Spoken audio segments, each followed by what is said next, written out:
A single line in Star Trek Generations made Janeway an admiral before Captain Picard. When fans think of Star Trek, Voyager's Captain Catherine Janeway, one of the first things that comes to mind is her eventual promotion to admiral. By the time she appears in Star Trek Nemesis in 2002, Janeway has left behind the grueling challenges of the Delta Quadrant to rise through Starfleet's ranks and become a flag officer. This makes her one of the franchise's rare captains to canonically achieve such a high position, placing her in the same league as Kirk in the motion picture and beyond. But what if Janeway's status as an admiral was quietly teased long before she strode onto the big screen? In fact, a single line in Star Trek Generations 1994 set up Janeway's path to promotion years before Voyager even aired. And more surprisingly, it also meant she technically outranked Captain Picard first. Generations' quiet hint at Starfleet's promotions. Star Trek Generations is best remembered for its ambitious attempt to bridge the original series and the next generation. The movie brought Captain Kirk and Captain Picard together in the Nexus, passed the cinematic torch to the TNG crew, and killed off Kirk in one of the franchise's most controversial deaths. But nestled in the middle of the movie's main conflict lies an almost throwaway line about Starfleet's promotion practices that would take on new meaning once Voyager debuted in 1995. The line comes when Picard and Riker discuss the sudden reassignment of the Enterprise crew after the ship's destruction. Starfleet, Riker remarks, has already got someone lined up for promotion, referencing how quickly officers can rise if circumstances demand it.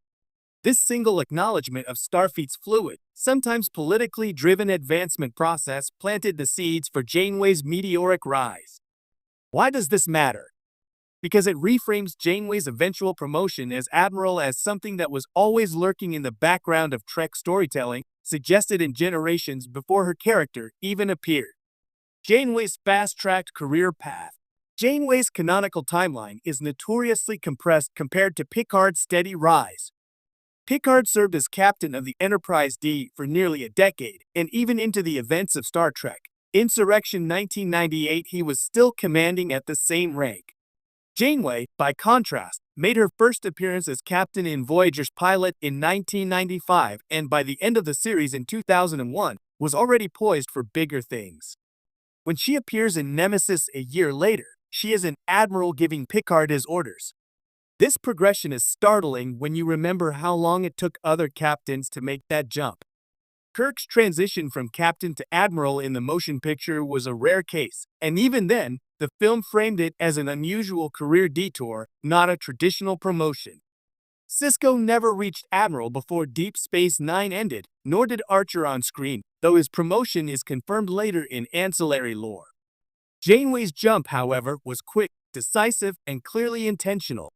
The fact that Generations had already primed audiences for rapid promotions explains why Janeway's advancement never felt like a complete shock.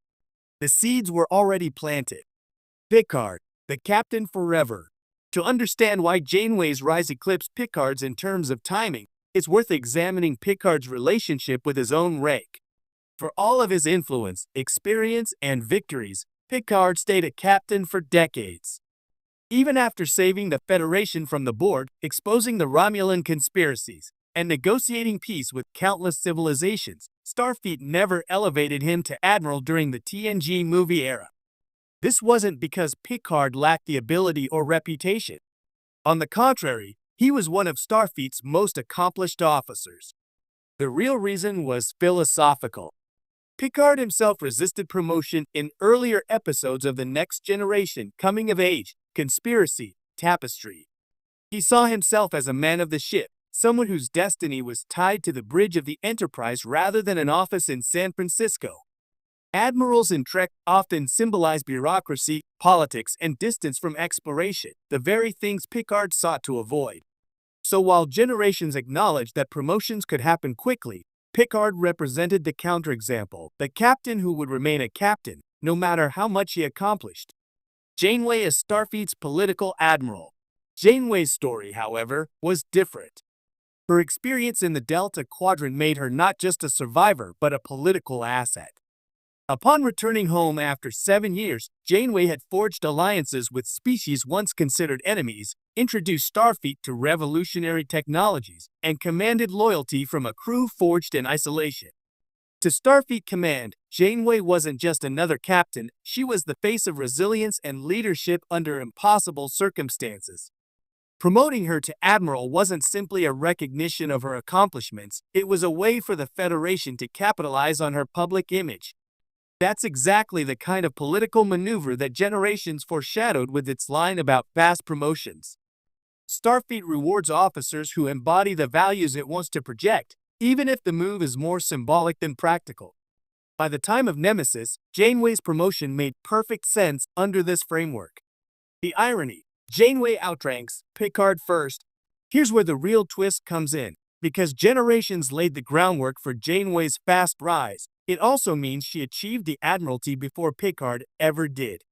Fans who only followed the TNG movies and Voyager's finale would have been surprised in 2002 to see Janeway already outranking her fellow captain.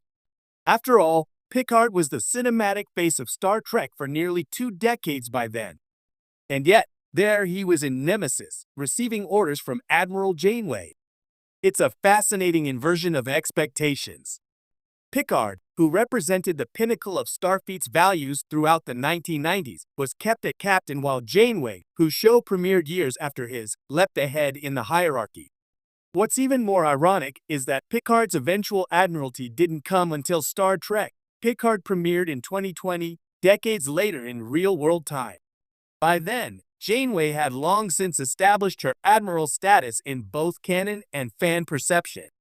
In the hierarchy of Trek storytelling, Janeway simply got there first. What this says about Star Trek's view of admirals: Star Trek has always treated admirals with suspicion. In TOS and TNG especially, admirals often represented the antagonistic voice of bureaucracy. They second-guessed captains, prioritized politics over lives, and issued orders that clashed with Starfleet's ideals. Admirals were the villains of paperwork and red tape. Janeway's promotion broke that mold. For the first time, a character beloved by fans, respected as a captain, and fully fleshed out as a protagonist became an admiral without losing credibility. Janeway wasn't reduced to a one-note bureaucrat. Instead, she symbolized how Starfleet could be forward-thinking when it wanted to be, rewarding innovation and courage rather than punishing it. Generations had hinted that the Admiralty could be reshaped by political needs, but Janeway redefined it for a new era. She became the admiral fans could root for. A narrative bridge across Trek eras. The single line in Generations that highlighted how quickly Starfleet could promote officers ended up serving as a bridge between TNG's storytelling philosophy and Voyager's. For TNG, promotions were resisted, avoided, or slow because the show wanted to emphasize the nobility of the captain's chair. For Voyager, however, Janeway's arc was about transformation.